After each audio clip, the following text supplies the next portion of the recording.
solutions. Okay. Okay, here we go. So we're talking about sketching. We technically all know what this is, but we have a nice fun lecture. So sketching the web design ideas out. So when coming up with your ideas for your website, it's incredibly useful to sketch them out on paper and test those sketches with potential users. So you can, in fact, take these sketches and bring them into InVision. I think I spoke about that last week or at some point. But also just being able to sit down and show people, you would be surprised what things someone else with an unbiased eye or an eye that has a fresh set of eyes, will notice. It's part of the ideation process. It allows free blue sky thinking. You can eliminate design problems early on. So essentially, so after sketches is wireframes. So this is essentially like a sketch of a wireframe. So wireframes, if you folks have never heard that term, we're talking like boxes and minimal text. So we're creating, I call this kind of like a frame and a foundation for your website.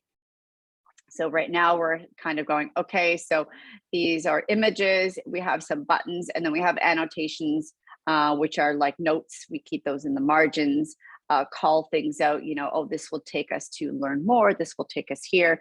So it just gives you a nice quick idea of how you can lay this out. And there will be several versions of this. I start with an incredibly rough version, and then I kind of go to phase 2, a little bit cleaned up. And then there's a phase 3 version, which is a little more tidy. Sometimes you'll take a black pen to it so you can actually outline those ideas a little bit, or those lines a little bit more. So you make sure to find your goals for your site, what exactly you want the user to do. That could be to get more information, they purchase a product, sign up. It could be pretty much all of the above, but we always want to make sure that we do have one main thing happening here. So this will help with the placement and prioritization of the elements of your site.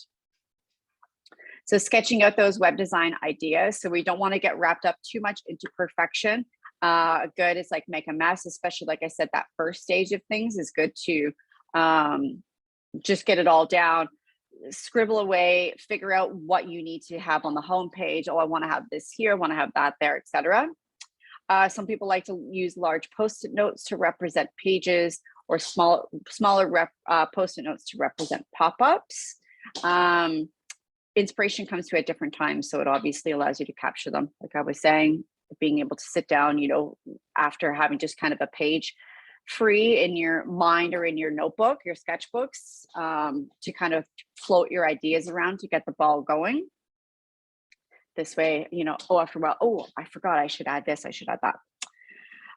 Sometimes sketching your ideas during a meeting with your client can help define ideas and create solutions. Then research. So we've done this portion of things. So before sketching anything, look to other websites in your category for initial inspiration.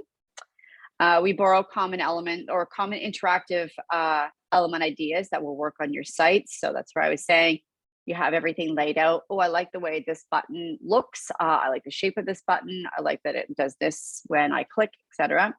Whoops. And then obviously we look at those like-minded sites to help generate the ideas for the flow. Keeping it simple. So again, go make a mess. Don't get lost in the details. You want to make sure you kind of just get down to things real quick and easy. Pardon me.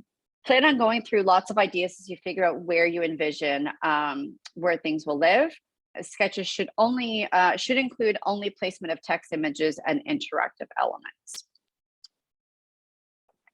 But we want to make sure we define those interactive elements. Interactive elements are anything on your site that a user can click on, view, interact with, etc., to aid in the cohesion of the content. What will your main navigation look? So in our instance, we're just doing mobile. So it could mean a hamburger menu at the top, or it could mean a sticky menu at the bottom, like most apps have. Will there be an image or a content slider? Will you have video or audio? And where will your buttons go, and how many will you plan on utilizing? So how many pages do we have? How much do we want to click around and link to? So what screen widths are typical responsive websites created at? So this is a live link. You can open this up, but we also have those all laid out in XD. So nice and easy reference there. How big are the headings and paragraph type? So we talked about, obviously we didn't get into specific font sizes because as noted in the past, different fonts will have different point sizes. But the lecture references kind of like almost a minimum or maximum. And then here's a link that talks a little bit more about it as well. How big is that logo? How much white space? What are common website elements placed? Pre-printed templates can also help visualize. One thing I do want to add in here as well is how much margin space, because that also provides a sense of ease and a sense of breathing room when it comes to our sites. Sketches must be on paper. So yes, they could be on paper. They can also be sketched on tablets if you are comfortable and if you do have a tablet that you generally sketch on as well. So good question. This is a big one, so don't make me think. So using a new website, it's kind of like driving a new car. If you don't put the steering wheel in front of the driver, they have to relearn. Oh my goodness, pardon me. They have to relearn how to drive that car. How embarrassing. You risk them focusing on that instead of the task you want them to complete. So if any of you folks have ever, not even if the steering wheel's on the other side, I've never been anywhere where I've had to drive a car on the other side, but just getting into pretty much a foreign car. I drive a Jeep that is standard transmission. So I get into my car and I immediately have my hand on the shifter and my foot on the clutch. My husband drives a large pickup truck. If I get into his car or truck to drive it, I'm like looking for the shifter. I'm slamming my foot on the floor because I'm looking for the clutch. And I'm just a little bit disoriented. And the whole time I'm driving, I'm thinking like, is there a light going off? So your mind is focusing on other things versus where we generally want things to be or to make things easier. So driving my dad's van is always an experience. Yeah, and then there's especially a big vehicle that can also provide a different experience. So it's the same that applies to a website. If we put the navigation in a funny place, if we put buttons, weird squiggly line buttons, it's not very intuitive because it's not seen. So it is good to be fun and unique, but at the same time, we do want to leave these to the experts. I think I've discussed that way back when. The more things that used to be buzzing and flashing on a website, the better, the cooler. It's most definitely not that way anymore. So it's ideal to not try to do something that forces a user to relearn how to use a website. We try to adhere to standard layouts, comment to your website and your categories, and you make your sections clear to the user. So we want to make sure they always can see where the logo is. We want to make sure, again, like I said, that navigation is clear. We have clear sections. So here, this is desktop, but we have nice clear sections for these areas, lots of breathing room, makes it nice and easy for a user.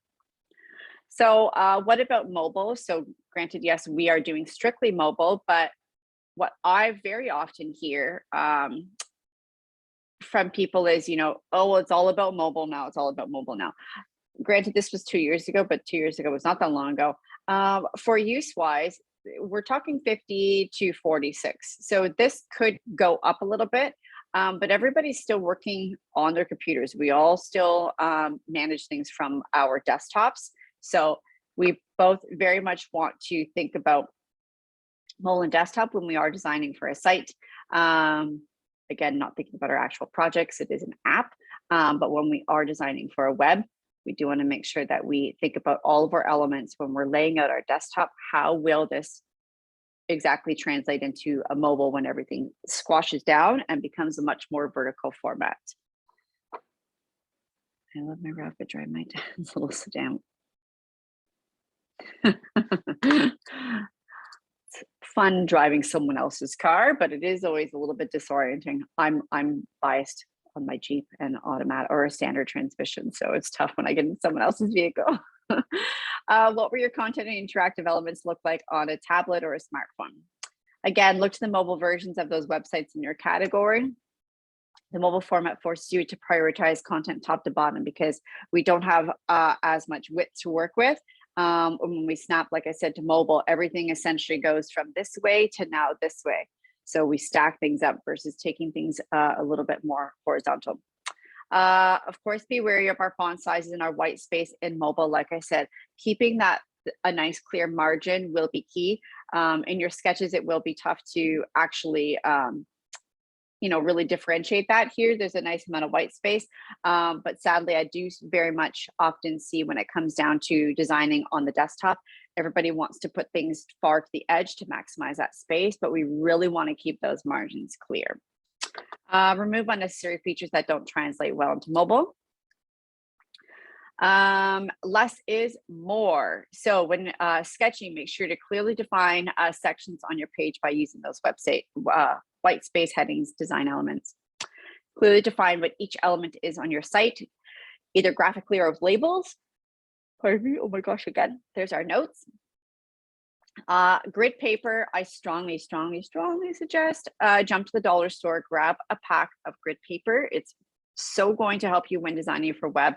If we think of our websites in a grid-like format, so we have our columns and we have our rows, the cleaner and more aligned things can be, the better. So illustrating and doing your sketches on your graph paper will absolutely help keep those lines straight, keep things aligned a little bit more. It just makes things a little bit tidier when we are finally doing our sketches. So, and then we test too. So it can be tough. Again, in the instance for our small project, we might not be able to, but for the big projects, we do test. So we think of our goals, what we need our user to accomplish on the site, and we put in front of people, can they do that just by looking through the sketches? Can they circle back and purchase more, or are they stuck on the cart page, etc. So we test with several friends. Again, if they're confused or have difficulty, we can kind of circle back and maybe make these a little more clear. We always record what they're saying and kind of their body language, as we've talked about several times. Pardon me. And there are some great resources. Any questions around sketching?